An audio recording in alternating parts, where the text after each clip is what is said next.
Deputy speaker Kumar ji, हमारे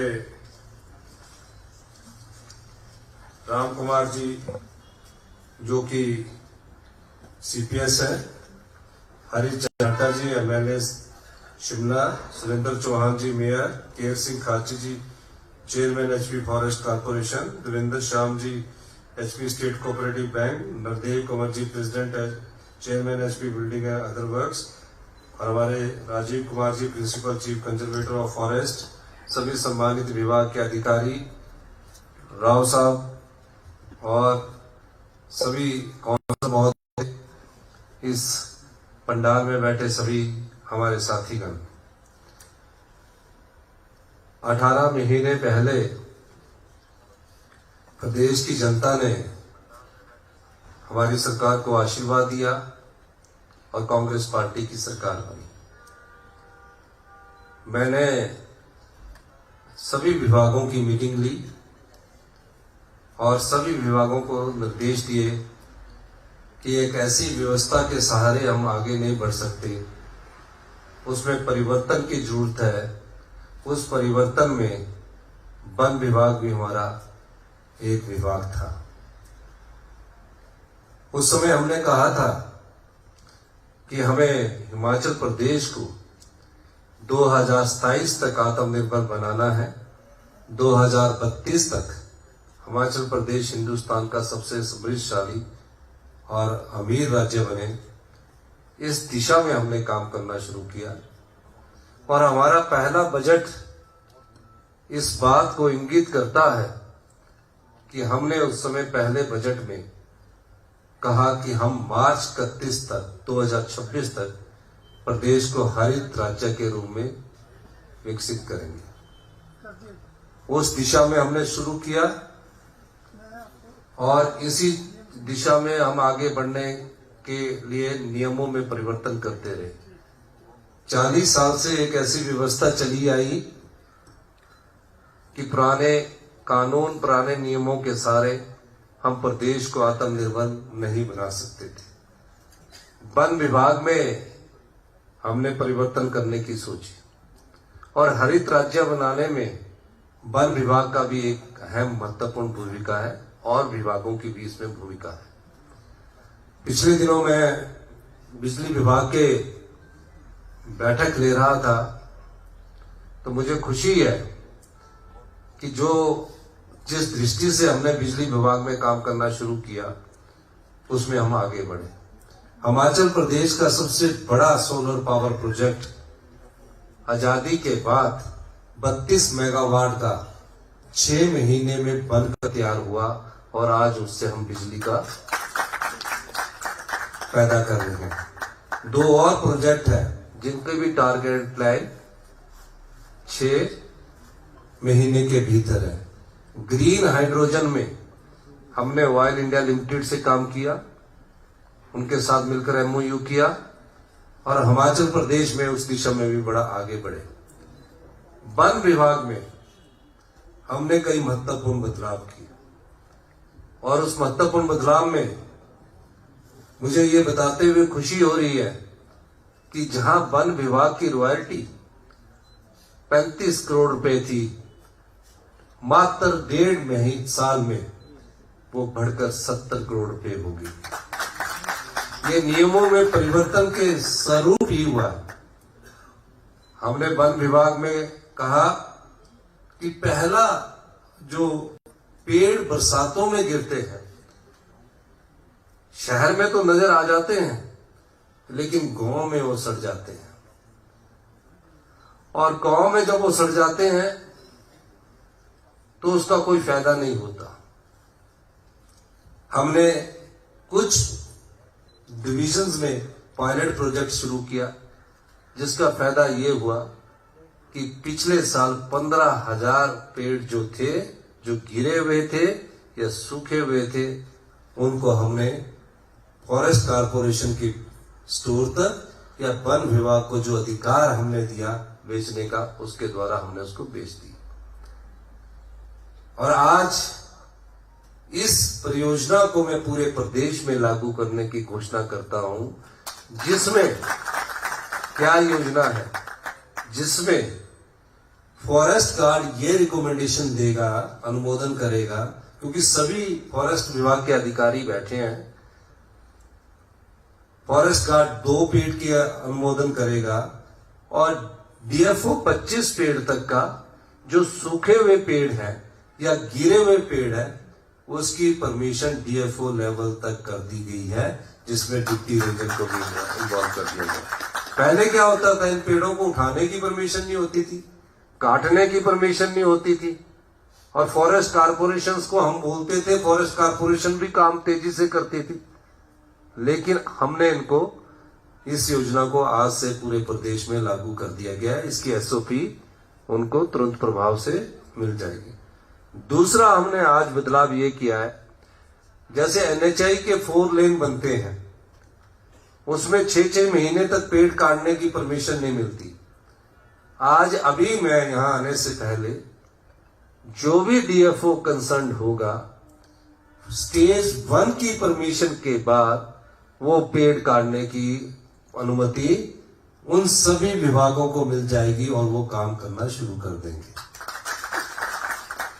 पिछली बार प्रदेश की गंजी पहाड़ियां जो थी उनमें वहां की जलवायु के अनुसार किस प्रकार का पेड़ लगना चाहिए, इस दृष्टि से हमने कार्य करना शुरू किया और मुझे सफलता है, मुझे खुशी है कि इस दिशा में हम आगे बढ़े हैं और आगे बढ़ने की जरूरत है। लाहौल स्पीति में हमने एक महिला मंडल को पेड़ उगाने के लिए कॉन्ट्रैक्ट दिया है, उसके बाद उसकी सर्वाइवल के लिए भी कॉन्ट्रैक्ट दिया है और भविष्य में हिमाचल प्रदेश में आने वाले समय में 1 साल के भीतर जो अगली ट्री प्लांटेशन होगी, 1 साल और 2 साल लग जाते हैं, तो उसमें महिला मंडल को यह अधिकार दिया जाएगा कि वो जंगल की 1 फीट का 1/4 भाग जो उसकी क्षमता के अनुसार हो उसमें वो पेड़ लगाएगी। पेड़ वन विभाग देगा और उसका सर्वाइवल का देखने का ठेका भी जो लाहौल स्पीति के उसमें है उस आधार पर दिया जाएगा, जिससे उनकी आय बढ़े। तो इस दिशा में भी हमारी सरकार कार्य कर रही है। और यही नहीं, हमने अपनी वन विभाग को ये दिशा निर्देश दिए हैं कि आने वाले समय में 60% फलदार पौधे का पौधारोपण किया जाएगा। पर पौधारोपण करने के लिए, फलदार पौधे का रोपण करने के लिए हमें नर्सरीज की जरूरत है, चेंजिंग की जरूरत है, तो उसमें 1 से 2 साल लगेगा और निश्चित तौर पर 1 से 2 साल के बीच में वो फलदार पौधे हिमाचल प्रदेश के जंगलों में उगने शुरू किए जाएंगे। हम इस दिशा से भी आगे बढ़ रहे हैं। तीसरा जो महत्वपूर्ण बदलाव हम लेकर आए, हमने कहा वन विभाग का कार्य फॉरेस्ट उगाना है, फॉरेस्ट बचाना है और फॉरेस्ट को पैदा करना है। कंस्ट्रक्शन डिवीजन हमने उनका पूरा बंद कर दिया।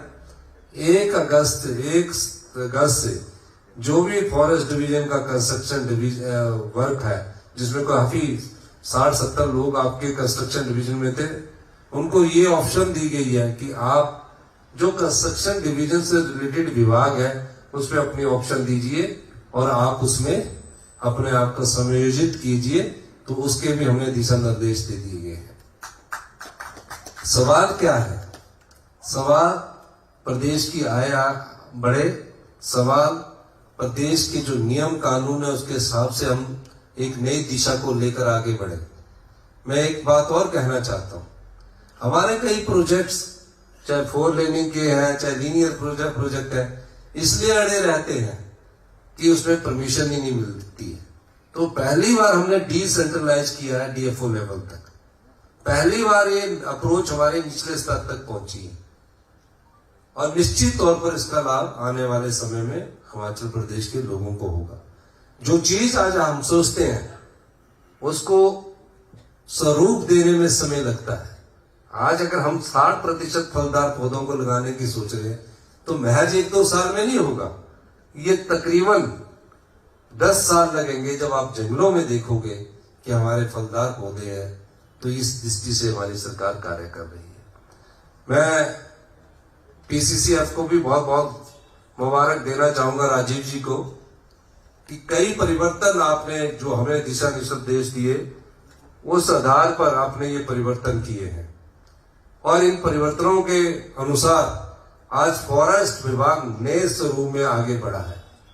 कमियां रहती है, जब कभी बदलाव करते हैं तो कमियां रहती है। हमारी सरकार को 18 महीने हुए बनकर हुए हैं। 18 महीने में 4 महीने तो हमारी सरकार के आपदा में चले गए, 4 महीने ये राजनीतिक अनिश्चितता का माहौल रहा और अधिकारी भी थोड़े से ये फैसला करने में सक्षम नहीं रहते, पता नहीं आगे क्या होगा, क्योंकि अधिकारी बड़ा सोच समझकर आगे बढ़ते हैं। तो इसलिए ये सब चीजें जो थी अब तेजी से 3.5 साल में आगे आएगी और मैं दावा कर सकता हूं कि हिमाचल प्रदेश के प्राकृतिक सौंदर्य को देखते हुए, हिमाचल प्रदेश की जलवायु को देखते हुए, हिमाचल प्रदेश में ऐसी कोई कमी नहीं है कि वो हिंदुस्तान का सबसे समृद्धशाली प्रदेश न बने। अभी हमने 600 करोड़ की लागत से बनखंडी के जू का शिलान्यास किया और मुझे खुशी है बहुत तेजी से काम चल रहा है और फेज 1 हमारा 1-1.5 साल में बनकर तैयार होगा। मैं किसी की कटाक्ष नहीं करता, लेकिन जो सत्ता में लोग होते हैं, चाहे पिछले 5 साल रहे, आपकी इको टूरिज्म की पॉलिसी काफी सालों से पड़ी है। हम इको टूरिज्म में बदलाव ला रहे हैं। मुझे खुशी है कि पिछले कल ही इको टूरिज्म के संदर्भ में कई हमारे प्रोजेक्ट जो हमने एडवर्टीजमेंट किए थे वो अब नए रूप से आगे बढ़ रहे हैं और जल्दी उनको हम अवार्ड कर देंगे। ये बदलाव आपके वन विभाग में ही नहीं हो रहा। हम ग्रामीण अर्थव्यवस्था को मजबूत करना चाहते हैं। हम 90% लोग गांव में रहने वाले लोग हैं। हम गांव की परिस्थितियों से निकलकर आगे आए हैं। शहर में हमारी पॉपुलेशन बहुत कम है, पर गांव में भी हमारी शहरों जैसी सुविधाएं हैं।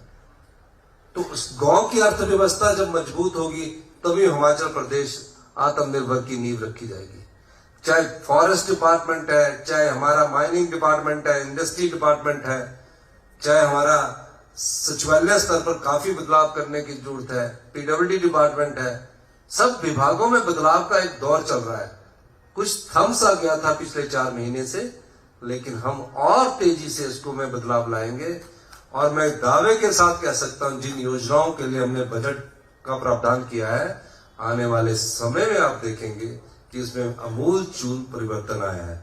सुंदर ठाकुर जी ने एक बात कही है कि जो सबसे ज्यादा परमिशनें देगा लीनियर प्रोजेक्ट्स की, उसमें जो डिपार्टमेंट सबसे पहले आगे आएगा, उसमें हम ऐसा प्रावधान करना चाहते हैं कि एसीआर में उसके नंबर रखना चाहते हैं ताकि उसको प्रेफरेंस मिले। मॉनेटरी बेनिफिट से थोड़े समय के लिए तो हो जाता है, लेकिन हम ये सब चीजों में पिछले कल ही मेरी एसीआर से परफॉर्मेंस बेस्ड लिंकेज करने के लिए हमारी एक बैठक हुई। अभी और बैठकों का दौर चलेगा। जो अच्छा काम करेगा उसको बढ़ावा मिलेगा। अब काम करने वाले सभी अच्छे हैं, तो अब कुछ चेंजिंग की जरूरत है और इस समय की जरूरत है। अगर हम इस समय में नहीं चलेंगे तो हम पिछड़ जाएंगे और हम फिर कर्जे पर कर्जा लेते जाएंगे।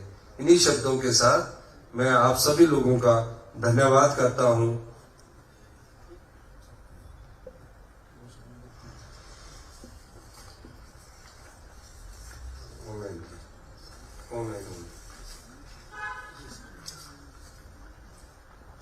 हाँ, एक और है, ऑनलाइन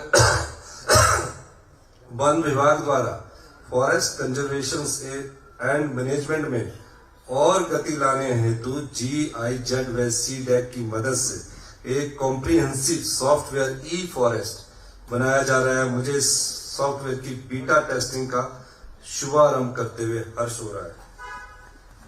जो अवार्ड की बात की है, उसमें जो बेस्ट बीट होगी फॉरेस्ट की, बेस्ट रेंज होगी, बेस्ट डिवीजन होगा, बेस्ट सर्कल होगा, इसकी SOP बाद में बनाकर आपको दे दी जाएगी। उसके आधार पर हम इसको आगे बढ़ेंगे। और मैं सभी जो ऑनलाइन हमारे साथी जुड़े हैं, विधायक साहब जुड़े हैं, राकेश कालिया जी, केवल पठानिया जी, किशोरी लाल जी, कटवाल जी नजर आ रहे हैं, रीना कश्यप जी नजर आ रहे हैं, कमलेश ठाकुर जी नजर आ रहे हैं, जम्बाल जी भी नजर आ रहे हैं और जो नजर आ रहे हैं, विवेक शर्मा जी नजर आ रहे हैं, बोल दिया। और मतलब जो नजर आ रहे हैं सबका मैं बहुत बहुत धन्यवाद करता हूं, इस आशा के साथ कि आपने मेरे विचारों को सुना होगा कि डीएफओ के पास भी हमने लीनियर प्रोजेक्ट्स के लिए अधिकार आज दे दिए हैं कि वो 25 पेड़ से ज्यादा जो भी होगा एफसीए में भी कटवा सकता है और 25 पेड़ काटने की परमिशन भी हम उसको देने जा रहे हैं। तो आपका बहुत बहुत धन्यवाद। मैं फॉरेस्ट कारपोरेशन की भी प्रशंसा करना चाहूंगा कि इन्होंने भी अपने जो प्रॉफिट है, जो 2 करोड़ होता था उसको बढ़ाकर 10 करोड़ किया है। आपका भी बहुत बहुत धन्यवाद। मैं सभी का, ऑनलाइन बैठे हुए सभी का धन्यवाद करना चाहता हूँ। जय हिंद, जय भारत। विनम्र आग्रह कर रहे हैं।